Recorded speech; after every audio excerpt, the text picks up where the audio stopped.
Бисмиллах деп, бүгін сіздермен осындай пышный әрі жұмсақ болып шығатын бауырсақтың рецептісімен бөлісемін.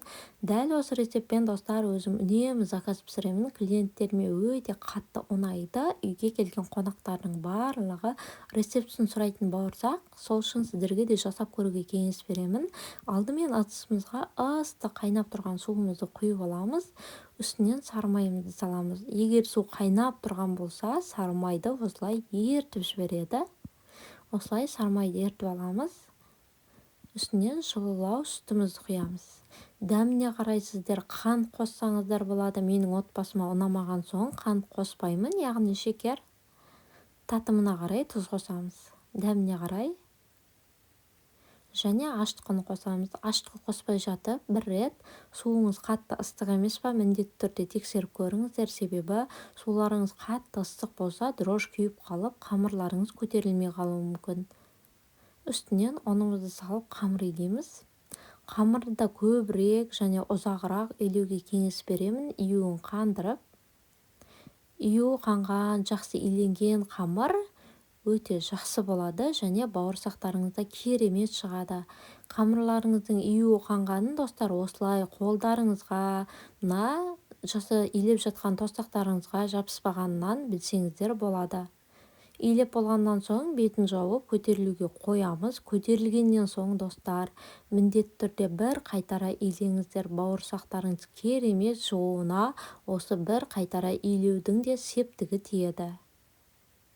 Осылай бетін жауып көтерілуге қоямыз. Екінші рет көтерілгеннен соң өзімізге керек бөліктерге бөліп аламыз. Осылай ұнымызды сеуіп, жақсылап жайып аламыз. Қатты жұқа емес, қатты қалың емес, орташалау етіп жаюға кеңес беремін. Себебі қатты жұқа болса қытырлақ болып қалады, қатты қалың болса арасы піспей қалуы мүмкін. Міне осындай қалыңдықта жайып аламыз. Ал енді кесеміз. Өзіңізге керек формада дөңгелек бауырсақтарда пісірсеңіз болады. Бүгін мен 4 бұрышты бауырсақ пісірейін дедім.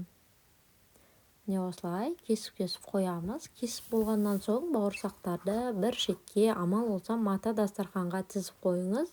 Егер мен сияқты пленка дастарханның үстіне тізіп қоятын болсаңыздар, астына ұнды көбірек себіңіздер бауырсақтарыңыздың, себебі дастарханға жабысып қалуы мүмкін.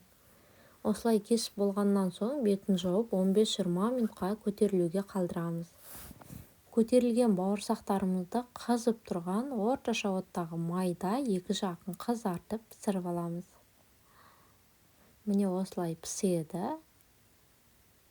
Осындай пышный әрі әп-әдемі болып шығады бауырсақтар. Егер видео ұнаса, қыздар, каналыма жазылып, лайк басып, пікірлеріңіз қалдыруды ұмытпаңыздар. Алдағы уақытта сіздерге бұдан да көптеген пайдалы рецепттермен бөлісетін боламын. Сондықтан мен жоғалтып алмау үшін каналыма жазылып алыңыздар. Міне осылай әдемілеп қызартып қуырып аламыз екі жағын. Міне достар, біздің әп-әдемі жұмсақ бауырсақтарымыз дайын. Осындай керемет болып шығады. Видеоның соңына дейін көргендеріңізге рахмет. Сіздермен болған Жанар.